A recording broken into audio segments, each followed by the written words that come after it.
यहाँ पर आपको बताएं कि इस्लामाबाद हाई कोर्ट ने साइफर केस का ट्रायल फौरी रोकने की इस्तदा मुस्तरद कर दी है। मजीद तफसीलात हासिल करेंगे डॉन न्यूज के नुमाइंदे उमर बन्नी से। उमर बन्नी, मजीद बताइएगा इस हवाले से क्या तफसीलात हैं?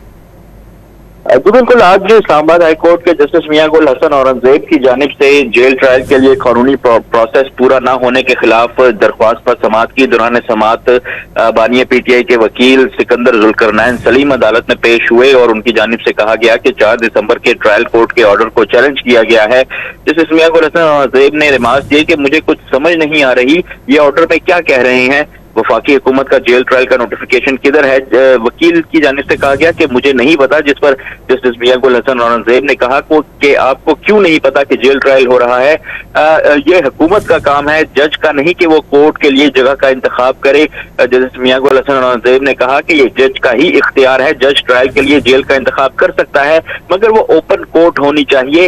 वकील ने कहा कि जज के पास जेल ट्रायल की मंजूरी का नोटिफिकेशन ही नहीं था जब 4 दिसंबर को ऑर्डर पास किया गया। जज ने ऑर्डर में लिखा कि नोटिफिकेशन जमा करा दिया जाए। अदालत की जानिब से जो है एफआईए को 20 दिसंबर के लिए नोटिस जो है वो जारी किए गए हैं। इस पर जो बानिया पीटीआई की जानिब से इस्तदा की गई थी कि ट्रायल को फौरी तौर पर रोका जाए, उसको अदालत ने मुस्तरद किया है।